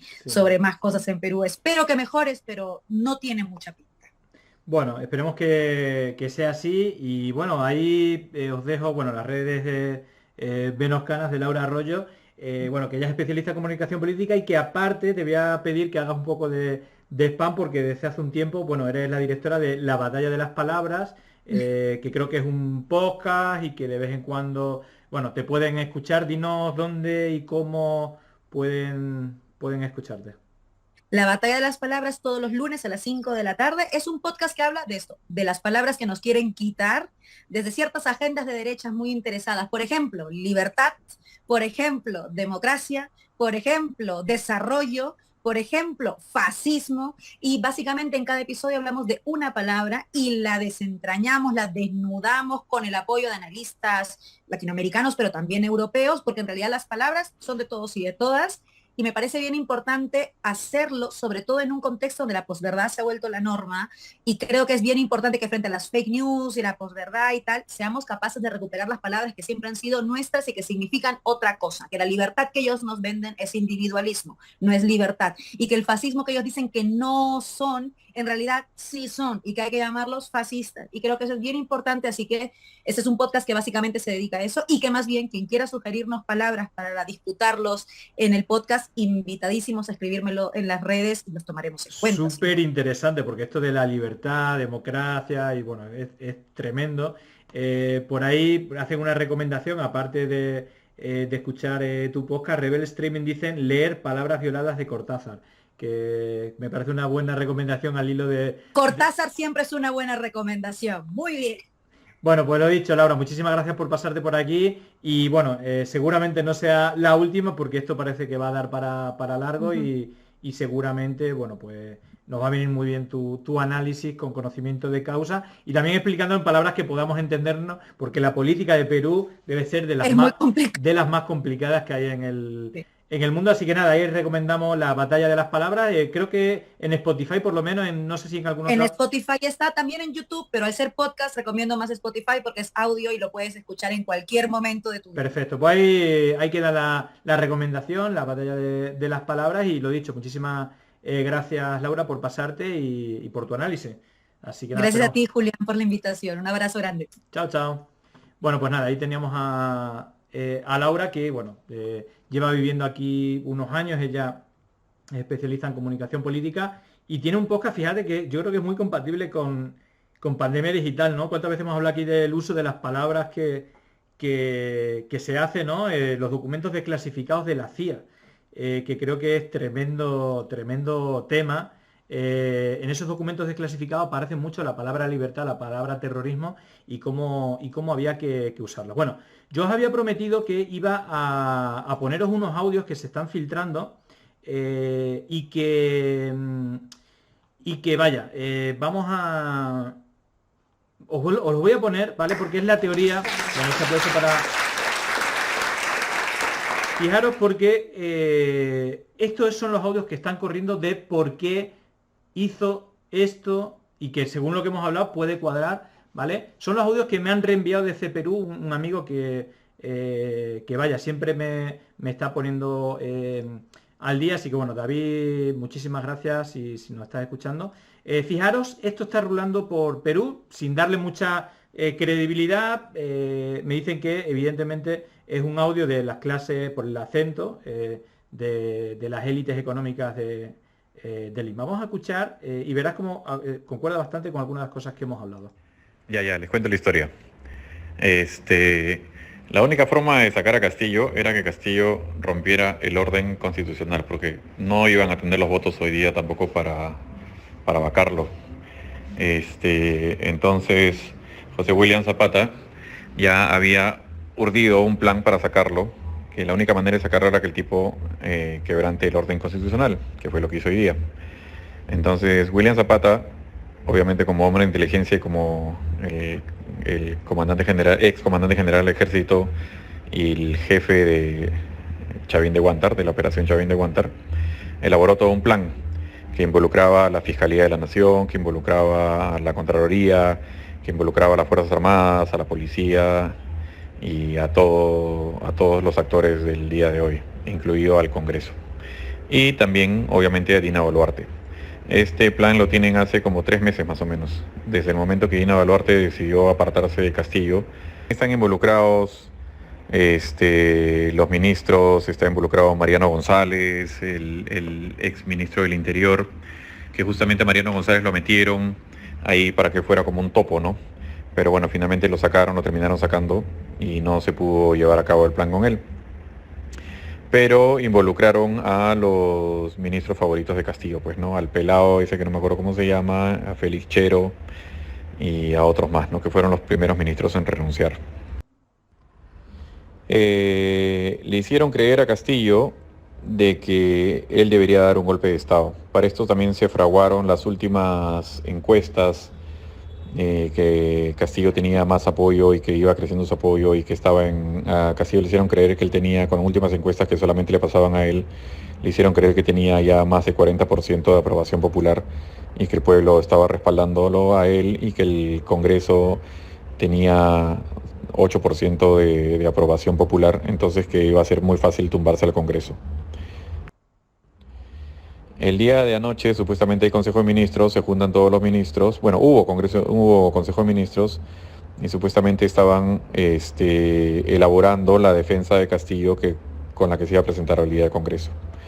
En esa reunión, varios ministros ya abandonan la reunión, se quedan los ministros más cercanos, y con el Servicio de Inteligencia le dicen a Castillo que la única salida que tiene ahorita y que va a contar con todo el apoyo de las Fuerzas Armadas, de la Policía, es tumbarse al Congreso. Entonces por eso que Castillo ahora en la mañana decide dar ese mensaje a la Nación, que se lo escribieron también estos ministros, y le hacen creer que él iba a tener todo el respaldo de las Fuerzas Armadas y de la Policía y que el cierre del Congreso iba a ser un éxito y iba a ser aclamado por el pueblo. Organizan toda una movilización de los 4 gatos que fueron a apoyar a Castillo, hacen la movilización con la policía para que el tipo crea que efectivamente el cierre del Congreso era inminente. Pero la movilización de la policía obviamente era para resguardar el orden público y no para cerrar el Congreso. Cuando Castillo termina de leer su mensaje a la Nación, los ministros empiezan a renunciar todos en masa. Ahí Castillo se da cuenta, junto con Torres, que siempre estuvo a su lado y Torres no sabía nada. Ahí recién se dan cuenta de que el plan no era como se lo habían pintado y él le había metido la pataza porque ya había dado su mensaje a la Nación. Y es por eso que Castillo decide abandonar Palacio, porque se da cuenta que lo habían traicionado por todos lados. Cuando empiezan a salir los comunicados de todas las entidades públicas diciendo que no apoyaban a Castillo y que no respaldaban, y viendo que él no tenía movilización en las calles, que no había nadie, que al contrario, todo el mundo se le estaba poniendo en contra. Se empieza a comunicar con el único que no estaba de acuerdo con el tema era el único que lo pusieron en la sombra fue al comandante general del ejército. Es por eso que el comandante general del ejército renuncia también. Bueno, hay muchos más audios, ¿vale? Pero yo creo que más o menos queda claro. Yo no le puedo dar veracidad a esto, me lo ha reenviado. Mi amigo peruano me dice que cuadra con todo lo que ha pasado, porque es algo inexplicable y esto le daría cierto sentido. Pero en todo caso, bueno, simplemente lo comparto porque yo creo que es bastante viable sin darle toda la credibilidad, pero como habéis visto, he reenviado muchas veces, esto se está moviendo por Perú, de cómo, para dar también quizás una explicación a todo esto. Pero bueno, vamos a, precisamente ya tenemos a... vamos a ver, Darme un segundito. Vale, ya te tenemos. Marco, ¿qué tal? ¿Cómo estás? Bien, siguiendo toda la actualidad de este fin de año, que bueno, venía en clave mundialista, pero pasó a modo crisis. Sí, ¿no? Tenemos el mundial también de la geopolítica, ¿no? Por decirlo de alguna manera, hay goles y autogoles, como el de Pedro Castillo, que antes de ir con lo que está pasando. Estás ahora mismo en Argentina, ¿no? Sí, en Buenos Aires. Vale, entonces, bueno, también seguramente haya última hora en Argentina. Me imagino que también están muy pendientes ahí del Mundial, pero bueno, todo lo que está pasando con Cristina creo que necesita un análisis que aquí, evidentemente, ya sabes, no llega casi nada de la información, solamente los titulares elegidos, ¿no? Y en el caso, si quieres, antes vamos a hablar de lo de Pedro Castillo. Está publicando unos audios, pero no sé si lo has escuchado igual.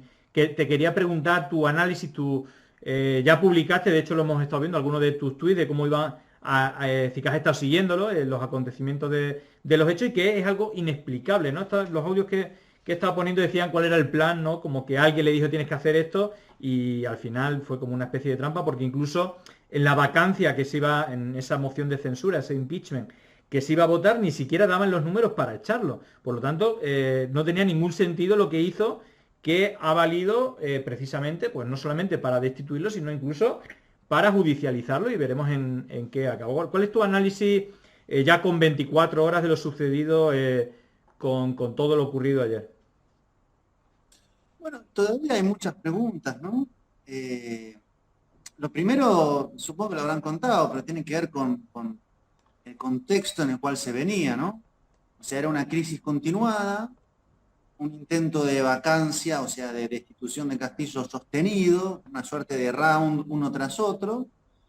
Este ya era el tercero, con un gobierno muy desgastado, sin capacidad de transformación y llevar adelante la agenda para la cual había sido electo, que llega a una nueva instancia, que no estaba claro la cantidad de votos, que ya había algunos runrunes, como se dice. De hecho, el ministro de Defensa días antes había dicho que estaba Castillo amenazando con eso. Yo lo vi, me pareció medio extraño, decía, cerrar el Congreso es algo fuerte, ¿no? Ahí entrevistaban a su abogado, que ayer renunció también cuando Castillo hace el anuncio. Él dice que habló con Castillo a las 9:15 de la mañana y que le dijo los votos no están, no te pueden vacar. Y de repente Castillo sale con esta decisión que tiene varios problemas.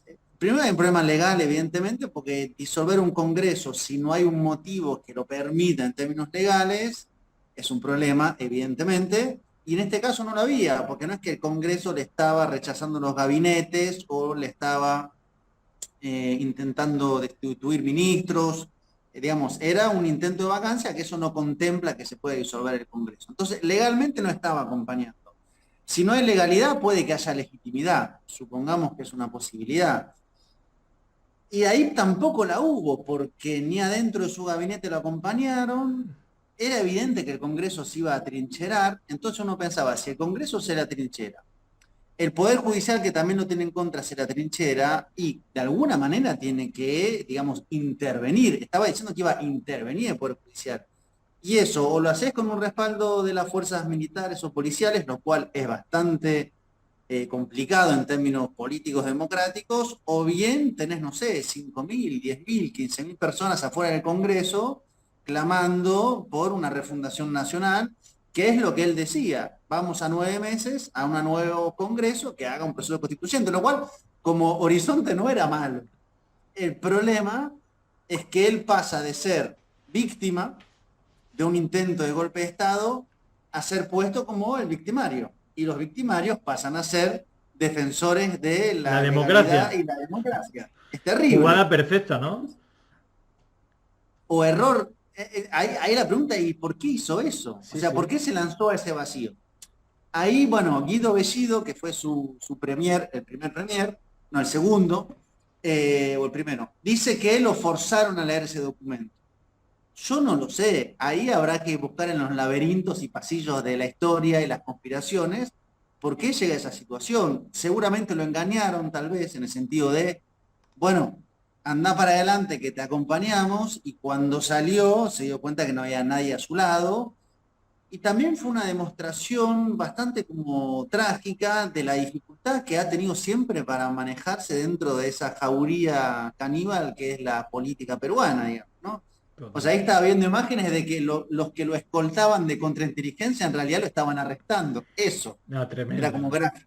Ya está, eso lo define todo. De hecho, te contaba que estaba escuchando unos audios que me manda un amigo desde Perú que precisamente contaba esto mismo, la conclusión a la que tú has llegado. Estoy poniendo también el tuit de Guido Bellido, que fue una persona muy cercana, aunque bueno, también con esta izquierda que a mí me da como también apuros, porque tiene como una salida, el propio Guido Bellido tenía varios escándalos, pero que aquí habla precisamente lo que está diciendo, que parece que le plantaron una especie de trampa y que lo obligaron, no le obligaron, yo creo que le dijeron, lee esto, que es la única salida que tiene, te vamos a apoyar, y en los audios estos decían que precisamente todo esto estaba planificado con varios actores, ¿vale? Para que le dijeron como que tanto el ejército como la gente te está apoyando a ti, al Congreso no tiene apoyo, a esto que va a salir todo bien, y claro, cuando vio que todo empezó a renunciar, incluso hemos visto el momento, las declaraciones de López Obrador, diciendo que pidió asilo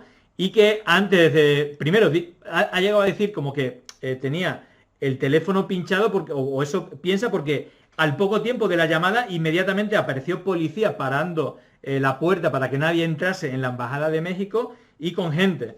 Y que luego parece que al momento lo detuvieron, que claro, su propia escolta que lo entrega, ella de loco. No sé si tú le das...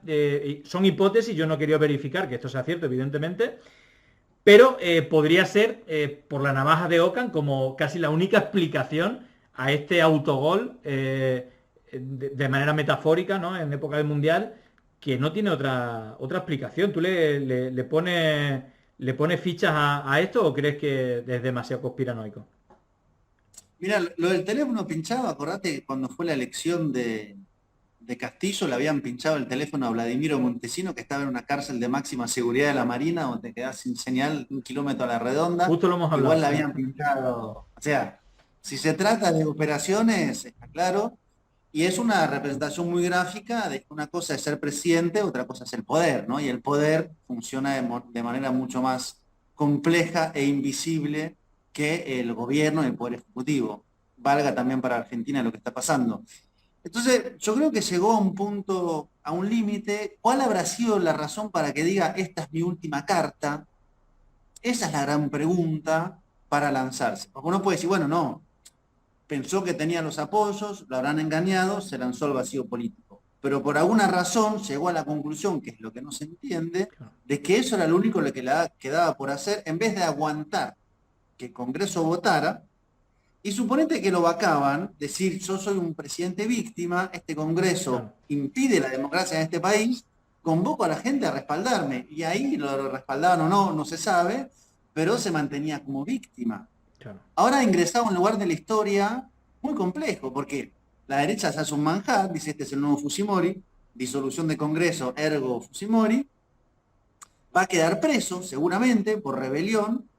¿Quién va a defenderlo? No, nadie. Además de que, con una mano en el corazón, hay un balance de su gobierno que tiene que ver con todo lo que ha sido el asedio sistemático para impedir lo que transforma el statu quo, pero que tampoco ha logrado obrar gran cosa, me parece que también por incapacidad, ineficiencia, inexperiencia.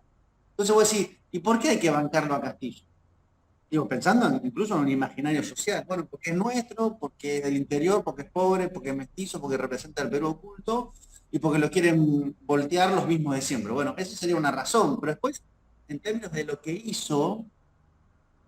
Claro, incluso defraudó, digo que ganó democráticamente, y yo ayer, precisamente Marcos Cifuentes decía, bueno, esto es un golpe de Estado, digo, ojo, al final el presidente electo ya no es presidente, entonces a lo mejor el golpe de Estado se lo dieron a él, pero en todo caso hemos pasado de que los victimarios pasan a ser víctimas y las víctimas a ser victimarios, al menos comunicativamente, y yo creo que también nadie o muy poca gente sale a defender a Pedro Castillo, ni su electorado ni sus socios, porque él claramente, y lo comentaba, ha cambiado su agenda política hacia la derecha, pero también sus socios de gobierno, que evidentemente le han pegado la puñalada a la primera de cambio. Entonces quizá él tampoco se... Empezando por la vicepresidenta. Claro, que no sé si tú sabes, estaban diciendo por aquí que parecía que podía ser otra Lenin Moreno, pero ya el discurso dijo, hemos recuperado cuando decía, si vacan a Pedro Castillo, yo me voy con él. Y el discurso parece que no lo ha estado analizando Laura, fue incluso los saludos de Keiko Fujimori. Esto no se trata de derecha e izquierda, sino de unidad y tal y cual, ¿no? Parece que hay muy buena sintonía que ya no la tenía con Pedro Castillo. Hagamos una apuesta. Medio triste, ¿no? Sí. Hagamos humor negro porque a todo esto se va la vida de millones de personas. ¿Cuánto tiempo dura Dina Boluarte? ¿No? Mientras se O porte sea, ella bien. dijo, yo me quedo hasta el 26. O sea, legalmente ella se puede quedar hasta el 26. Y si la vacan a ella, asume el presidente del Congreso, del Congreso, perdón, porque no hay segundo vicepresidente en este caso. Pero ella no tiene bancada propia. Perú Libre la echó. La respalda algo de la bancada de Morados, que son poquitos, y algo de Juntos por el Perú, que también son poquitos. O cede todo y dice, bueno, ármenme este perdón, y además no es que tiene un respaldo popular, no es que el pueblo... Es conocida. Era de confianza, pero se volvió rápidamente de no confianza, así que... Entonces, yo no sé si va a durar. O sea, es muy probable que ya le estén montando algún expediente, creo que ya se lo habían montado. No, ya lo hecho. tienen. Ya nos lo contó ayer que tiene ya una causa, que es una tontería, pero que legalmente se la puede encargar en cualquier momento. Entonces yo creo que, digamos, terminó Pedro Castillo en un punto, no terminó la crisis.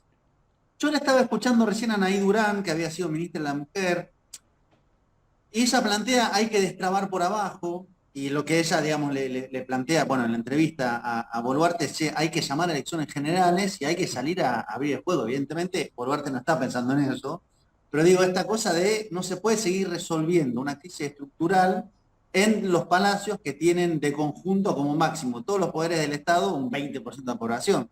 Ahora, si gana la apatía y la gente finalmente pues, se desmotiva y dice todo esto es todo lo mismo, qué sé yo, no sé por qué no podría seguir aguantando voltear a Boluarte y que asuma el presidente del Congreso, que es un fujimorista. Es complicada la situación. Y Pedro Castillo fue una gran expectativa para los sectores populares. Es jodido, digamos, porque él se movilizó y la gente se movilizaba de forma muy genuina por Castillo. Entonces, hay un capital ahí, una energía política, una expectativa que se depositó en un tipo que era absolutamente atípico y disruptivo. Y la verdad que se lo hicieron pomada, digamos. Sí, sí. A mí personalmente me ha defraudado, no ya por es decir, el acoso y la campaña fue tremendo, pero yo es que no puedo defender algunas actitudes, no solamente políticas, sino también estratégicas de aliados. Al final, bueno, hemos visto fotos con Bolsonaro, algunos discursos que son difícilmente defendibles, una torpeza quizás, que eso quizás sea el menor de los pecados, ¿no? Y luego es verdad que también a mí me queda una imagen de inocencia total y como tú has dicho, no sé la frase que has expresado yo allá, decía que el Congreso es un nido de cucaracha y se lo han comido vivo a alguien que a mí me parece una víctima, pero que también él tampoco la jugó bien, evidentemente, y tampoco ese capital político que le dieron tampoco lo ha seguido, por lo menos, haberse mantenido, ¿no?, en sus promesas, en sus aliados naturales y que él también se ha acabado su propia tumba, en cierta manera, o ha ayudado a que no tenga nadie, ni siquiera los más cercanos o gente que podría defenderle a priori. Hay una tesis que plantea algo que me parece bastante acertado, que tenés un problema como estructural. Si vos ves, por ejemplo, la composición del Congreso, yo la primera vez que fui en el 2020 fue porque justamente habían vacado a Vizcarra, había asumido Merino, la había movilizado a la gente, habían matado a 2 chicos, había asumido Sagasti, que después llamó a las elecciones. Ya te decían acá, los partidos son como vientres de alquiler, ¿viste? O sea, la gente, medio como el sistema partidario brasilero, que es absolutamente inestable, son siglas y muchas significantes, pero que da una fragmentación absoluta del poder legislativo que está como hipertrofiado. Pedro Castillo ayer habla de la dictadura del Congreso, lo cual algo de eso hay, no lo dejaban salir del país. Claro. Eso ahí yo creo que todo el mundo está de acuerdo en esa parte del discurso, ¿no? Pues, entonces, ¿cuál es para mí el error, en ese marco el error que para mí lo crucifica? Que es un error mutuo. Es que rompe su alianza con Perú Libre rompe su alianza con Pedro Castillo, se queda sin una gran parte de la bancada propia. todo lo que hace después es una suerte de arquitectura para contener grupos y lograr la cantidad de votos para que la aprueben en el gabinete. Entonces, por eso vos explicás que primero tenés a Anaí como ministra de la Mujer, después tenés otra que la sigue, que es absolutamente conservadora, porque no es cuál es la línea política, no hay es plan, quién está es según increíble. qué grupo. Claro, pero escúchame, ¿cómo haces un gabinete que tiene que ser votado por un congreso que a su vez tiene una posibilidad de vacancia al alcance de la mano cada 2x3? O tenés una bancada muy fuerte. Si se rompe a la hora, Perú Libre se subdividió como en 3 partes, digamos, además. Sí. O sea, entras a los tweets de los dirigentes de Perú Libre y es bastante llamativo, digamos, cómo se acusan mutuamente. Ya cuando llegas a ese punto, por eso digo, Dina Boluarte no tiene bancada propia. Va a tener que hacer pasar su gabinete por la aprobación del Congreso. ¿Qué va a poder hacer?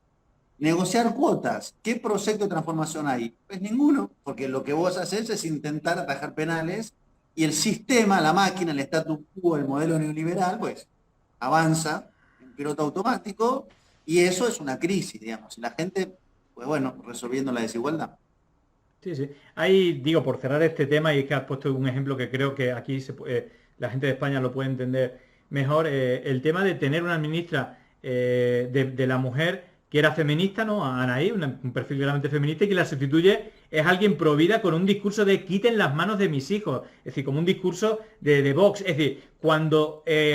y claro, cambias ministerios en esa línea, porque ha habido ministeriales, ministras, ministros de izquierda y luego de extrema derecha. Entonces, por eso digo que es difícil defender a alguien, pero quizá la situación también la dificulta y eso, es decir, creo que no hay que olvidar, por más errores que haya cometido Pedro Castillo, lo que hay enfrente, que es una auténtica maquinaria y sobre todo una gran parte de la bancada antidemocrática, ¿no? Que tiene una alianza precisamente de lo que vamos a hablar y que no juega limpio. Es decir, no, la norma de la democracia se la saltan como le da la gana, lo vimos en las elecciones, y que tienen como aliado, y lo hemos visto, esta red internacional, que tiene varias patas, una más ultracatólica, otra más neoliberal, a veces en connivencia con los servicios de inteligencia de los Estados Unidos, cuando no son gobiernos de su conveniencia, pero que no juegan limpio y al final los que eran victimarios se convierten en víctimas, o en este caso quien iba a ser víctima se convierte en victimario y quien sale beneficiado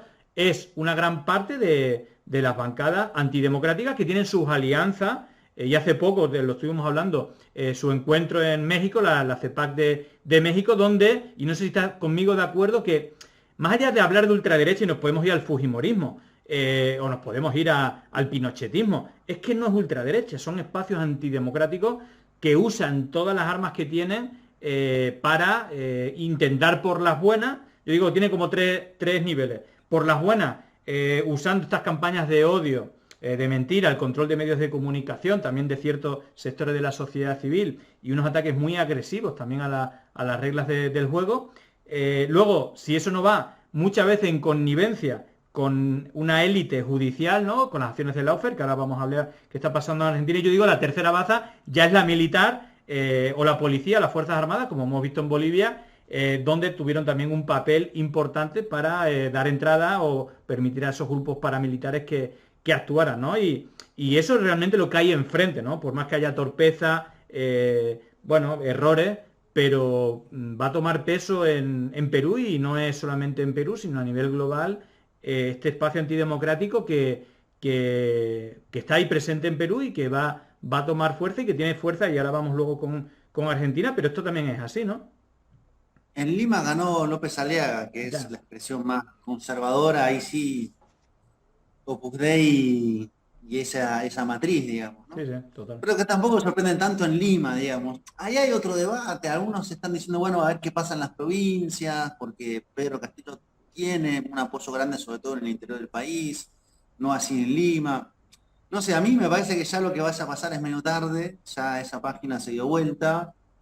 Hoy está declarando Castillo, es como hasta desconcertante, digamos, verlo ahí sentado. La foto que ayer subió la policía, ¿viste? De Pedro Castillo sentado en un sofá, como diciendo, señor, usted hace 3 horas era presidente. O sea, como una especie como de aceleración de los acontecimientos, que Pedro Castillo lee un discurso, 3 horas más tarde está detenido por la policía y está nombrada Dina Boluarte, y ¿no? Como ahí te das cuenta de lo frágil que es y también o sea, porque acá hay un debate complejo, porque esta lógica de la vacancia es, digamos, un golpe, pero enmarcado dentro de lo que te permite hoy hacer la Constitución para el Congreso. Claro, no se suponía que iban a aplicar esta figura de inhabilitación moral permanente como dispositivo para meter cualquier cosa ahí adentro. Pero no está fuera de la ley, y ese es un poco el tema, digamos, ¿no? Claro, si el Congreso te acusa sin pruebas, pues sí, pero ese es el dispositivo que hay que rever en un nuevo proceso constituyente. Pero eso hoy aparece a años luz. Llegó el momento de no estar callado, de desmontar inventos que vienen envenenados. Es contrainfo, que no es lo mismo. Pandemia digital, desinfectando su cinismo. Gracias por la suscripción, muchísimas gracias.